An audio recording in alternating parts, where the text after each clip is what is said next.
गोकुल जैसा कुछ भी नहीं। गोकुल जैसा कुछ भी नहीं है मतलब क्या समझ रहे हैं? समाधि भाषा की तरफ थोड़ा सा मोड़ कर हम देखें। गो मतलब इंद्रिया, अकुल मतलब समूह। इंद्रियों के समूह मतलब कर्मेंद्रिय, ज्ञानेंद्रिय और मन के समूह मतलब आत्मा। गोकुल मतलब आत्मा। इंद्रियों के समूह के बीच जो रहता है यानी कि आत्मा। तो आत्मा तो किसी को भी अच्छा लगेगी, आनंददायक होगा है। जहां भगवान रहते हैं उसके द्वारिका कहेंगे, भगवान के द्वार को द्वारिका कहते हैं, लेकिन गोकुल तो भगवान के अंतःकरण को कहते हैं। इसलिए वहां कहते हैं कि गोकुल जैसा कोई नहीं है। हम लोग भी अपने गोकुल को ठीक करें, इंद्रियों को सही करेंगे तो हमारे कन्हैया हमारे अंतःकरण में आएंगे और सब कुछ आनंद दे जाएगा। वो आनंद का कभी क्षय नहीं होगा।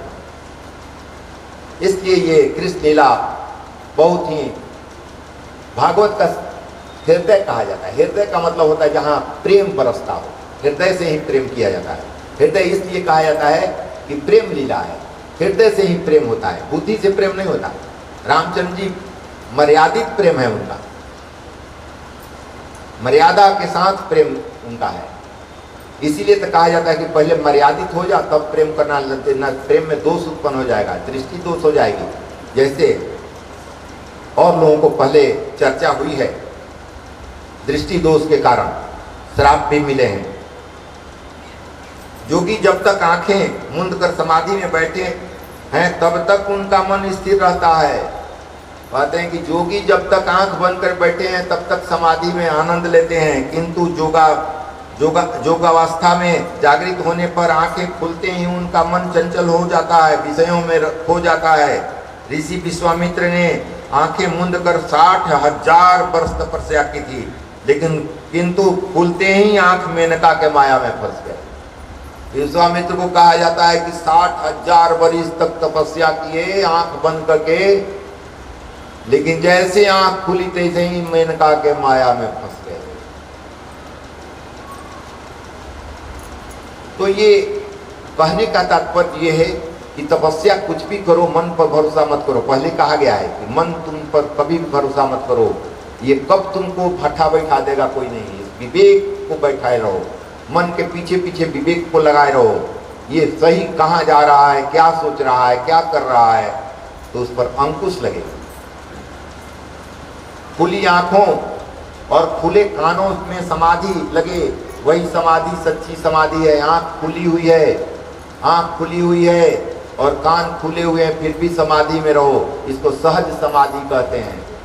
सहज समाधि भालो साधो, सहज समाधि भालो। लोग कहता है, संत कहता है सहज समाधि अच्छी होती है। आंख बंद करके समाधि में जाना, आंख खोल के समाधि में रहना, दोनों में अंतर है। ये सहज समाधि है, आंख खोले हुआ सब में ब्रह्म ही नजर आ रहा है, ब्रह्म ही लग रहा है, सबका शरीर गोकुल ही लग रहा है, कन्हैया ही है, राधिका ही है। तो आंख खोल के भी समाधि में रह सकते हो। अभ्यास करो, केवल अभ्यास। अभ्यास कैसे करोगे? अभ्यास करोगे वही 4 गो श्लोकवा जो याद रहेगा क्या? फिर इस खंड में मैं बोल दूं, याद आया? सृष्टि के पूर्व भी मैं ही था, सृष्टि में मैं ही हूं, और सृष्टि नहीं रहेगा तो मैं ही रहूंगा। यानी कि शरीर के पूर्व भी आत्मा थी, शरीर में भी आत्मा है, और शरीर नहीं रहेगी तो भी मैं ही रहूंगा। दूसरा, माया जिसके कारण मेरी अनुभूति नहीं कर पा रहे हो, मुझे देख नहीं पा रहे हो, वो मेरी माया है। अगर याद करो, जहां दिमाग में रहोगे कि अरे भगवान नहीं लग रहे हैं, इसका मतलब इनकी माया हमारे और उनके बीच में आ गई है। माया के शरण में जा, मां से आग्रह कर।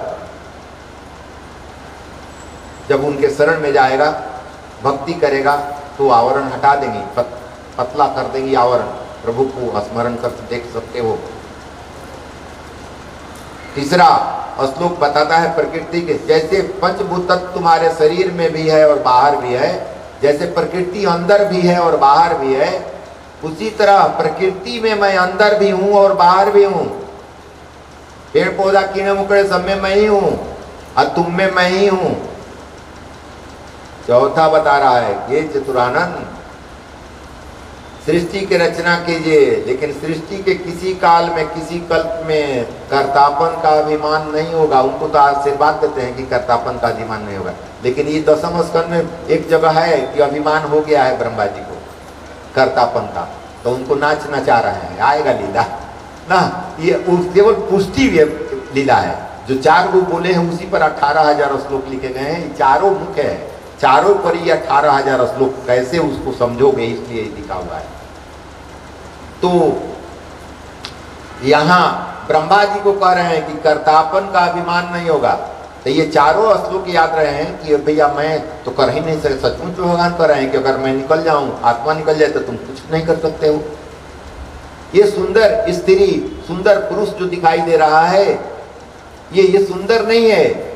जो नहीं दिखाई दे रहा है उसके कारण ये सुंदर है। वो निकल जाएगा तो ये इसमें गंध आ जाएगी 24 घंटे में, तो तुमको मोह नहीं होगा, मन भटकेगा नहीं। स्त्री पुरुष देखकर मन नहीं भटकेगा।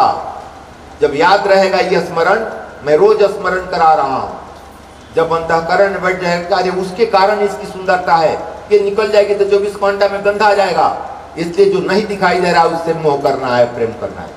तो सतर्क हो जाओगे, वासना पर विजय प्राप्त कर लोगे। वासना बहुत माया तुमको छोड़ देगी। ये चारों श्लोक अगर याद रहेंगे तो आनंद आ जाएगा। इसलिए मैं हर एक बैठक में इसकी चर्चा करता हूं, ताकि स्मरण बार बार रहे। ये चारों स्मरण रहेगा तो गलतियां नहीं होगी, वासनाएं निर्मूल हो जाएंगी। वासना निर्मूल हो जाएंगे तो कृष्ण भक्ति में गोता लगाओगे, आनंद ही आनंद आएगा। गोपियां गृहस्थ होने पर भी महापरमहंस हैं। गोपियां गृहस्थ होने पर भी महापरमहंस हैं। ब्रजवासी ही उत्तमोत्तम परमहंस है, जो सभी बाह्य विषयों से अलिप्त होकर कृष्ण प्रेम में तन्मय हो गई हैं। बाह्य विषयों से अलिप्त होकर कृष्ण में तन्मय हो गई हैं, यानी कि निष्काम कर्म करने लगी। बाल बच्चे थे, उनके परिवार थे, सब काम कर रही हैं, लेकिन निष्काम कर्म कर रही हैं। कर रहे हैं, कन्हैया है सब में, तो वही है ना, तो कर रहे हैं ना। तो ये निष्काम कर्म से ही प्रेम होगा कृष्ण से, ऐसे नहीं हो सकता है। श्री कृष्ण महागृहस्थ भी हैं और महासन्यासी भी। घर में रहते हुए भी सन्यासी जीवन कैसे जिया जा सकता है, यह कृष्ण ने बताया है। घर में रहते हुए सन्यासी जीवन कैसे जिया जा सकता है, ये प्रभु श्री कृष्ण ने बताया है। भगीरथी गंगा में स्नान करने से शरीर मलिनता तो दूर होती है, किंतु मानसिक मलिनता तो कृष्ण कथा से ही दूर होती है। कृष्ण कथा रूपी गंगा तो जहाँ चाहो वहाँ प्रकट हो सकती है, किंतु भागीरथी गंगा अन्य किसी स्थान पर प्रकट नहीं होती, तो वहाँ जाकर स्नान करना पड़ेगा।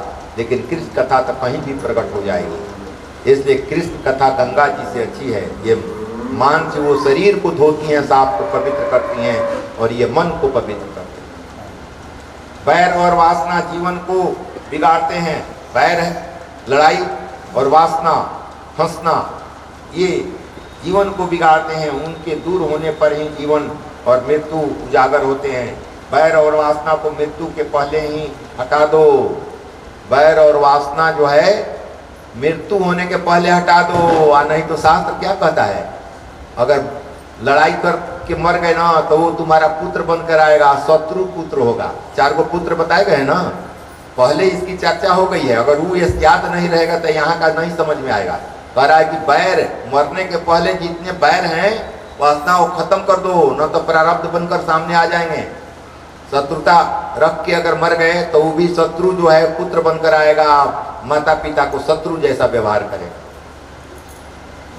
मृत्यु उजागर होते हैं, अन्यथा मृत्यु बिगड़ जाएगी। तुम बैरी को बंधन करो, फिर भी वह बैर करे बैर बनाए रहे, तो उसके पाप का सभी साझेदार तुम्हें बनना नहीं पड़ेगा। अगर तुम बैर मत करो, उसको बंधन करो। वो अगर बैर करता है तो उसके जो पाप है उसमें तुम भागीदारी नहीं हो, लेकिन वो बैर किया, तुम भी बैर किए, तो दोनों भागीदारी हो गए उस पाप के। इसलिए वो बैर करेगा, वो नहीं जानता है, उसको मुक्ति ब्रह्म की नहीं जरूरत है, वो अज्ञान है, उसको संत से भेंट नहीं है, उसको शास्त्र की जानकारी नहीं है, वो बैर करेगा। तुम मत करो, नहीं तो तुम भी भागी बन जाओगे। उसको बंधन करो, तुम मुक्त हो जाओगे। उसका बैर वो समझेगा कि बैरी है, लेकिन तुम बैर मत करो तो बैर का जो पाप है वो नहीं लगेगा। पापी का दुख है भगवान साक्षी के रूप में देख लेते हैं। पापी का जो दुख है, कोई पापी है और दुख भोग रहा है तो भगवान साक्षी के रूप में देख रहे हैं, बस कुछ बोलेंगे नहीं, साक्षी के रूप में देख लेते हैं और सह लेते हैं। किंतु पुण्यशाली का दुख है उनसे सहा नहीं जाता। कहते हैं जो बैर नहीं करता है, जो पुण्य वाला करने वाला है, दूसरे की भलाई करने वाला है, निष्काम कर्म करने वाला है, उसको दुख होता है तब प्रभु सह नहीं पाते हैं। लेकिन पापी कोई है उसका दुख होता है तो दृष्टा की भांति देख लेते हैं और सह भी लेते हैं। दाऊद जी महाराज प्रकट हुए भाद्रपद शुक्ल पक्ष एकादशी के दिन। बलदेव शब्द ब्रह्म का स्वरूप है। पहले शब्द ब्रह्म आता है, उसके बाद परमेश्वर आते हैं ना, पर ब्रह्म आता है बाद में, पहले शब्द ब्रह्म आते हैं। बलराम जी पहले आए हुए हैं, बलराम जी का पहले आगमन हुआ है, उसके बाद प्रभु आते हैं। पहले शब्द ब्रह्म आता है, मतलब शब्द से ज्ञान होगा तब न कि भगवान है, उसके बाद अंदर जगेंगे। पर ब्रह्म आता है और बाद में पर ब्रह्म आते हैं।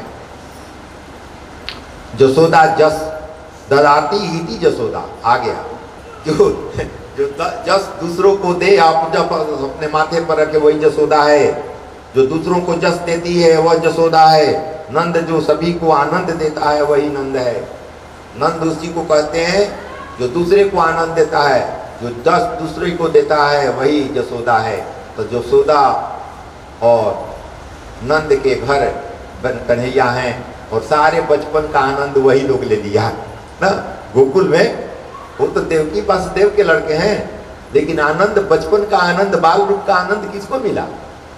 जो जस दूसरे को दिया, दूसरे को आनंद दिया, उसी को मिला ना। बालक का आनंद दूसरे ढंग के माता पिता को लगता है।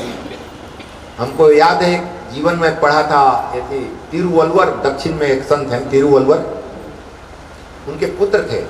वो कहते थे, उनके जीवनी में है कि जो अपने बच्चे का जो भोजन अपने छोटी छोटी हाथों से छिड़खानी किया हुआ रहता है वो अमृत जैसा लगता है ना। लेकिन लोग कहते हैं कि वीणा की आवाज़ें सुरीली होती है, लेकिन माता पिता तो कहते हैं कि बच्चे की तोतली बोली ही अच्छी लगती है। बच्ची की तोतली बोली कहते हैं कि बहुत प्यारी लगती है, लेकिन संत लोग कहता है कि वीणा की आवाज़ अच्छी लगती है। मैं तो कहता हूँ कि सकार जो ब्रह्म है उनकी तोतली आवाज़ अच्छी लगती है। तो तिरुवल्वर अपने बच्चे के बारे में नहीं कर रहे हैं, ब्रह्म के बारे में कर रहे हैं, सकार ब्रह्म के बारे में बोल रहे हैं कि सकार ब्रह्म छोटे छोटे हाथों से जो हाथ से जो खाना को छेड़खानी किया जाता है, ऐसे ऐसे वो अमृत के जैसा लगता है माता पिता को। हाँ, तो सकार ब्रह्म है और माँ पिता बड़ी आसानी से खा लेते हैं वैसे भोजन को। तो वास्तव में सकार ब्रह्म अगर बच्चे को मान लो तो फिर किसी ब्रह्म की तुमको चिंता करने की जरूरत नहीं है। किसी की पूजा मत करो, कुछ मत करो, अपने बच्चे को संस्कारित कर दो सकार ब्रह्म जान के। सकार ब्रह्म जान के उसका लालन पालन करो और सही मर्यादित ढंग से उसको सारा चीज सिखाओ, पढ़ाओ, सही जगह पहुंचा दो जिससे उस समाज को, देश को, ब्रह्मांड को हानि न पहुंचाए। तो तू अपना काम कर दिया, तुम्हारी ड्यूटी इतना ही थी। लेकिन ये अगर नहीं कर पाए हो तो ब्रह्म की आराधना करनी पड़ेगी, क्योंकि वो तो नहीं हो सका, वो तो समय बीत चुका। लेकिन जो जिनको संतान चाहिए वो ब्रह्मचर्य का पालन करो, भाव सही करो और तब संतान की इच्छा करो और संतान को संस्कारित करने का प्रयास करो, साधना करो दोनों, और तब वो तुम्हारे भी तुमको भी मुक्ति दिलाएगा, भागीरथ जैसा और ध्रुव के जैसा, प्रहलाद के जैसा। जितने हैं सभी वैसे ही बालक हैं, पूरे वंश को उतार दिए हैं। और नहीं तो वही कोल बकोल को जन्म दे दोगे, तुमको भी तंग करेगा, समाज को भी तंग करेगा, और देश में बहुत गुरुओं की जरूरत पड़ जाएगी सुधारने के लिए, तब वो नहीं सुधरेगा। हाँ।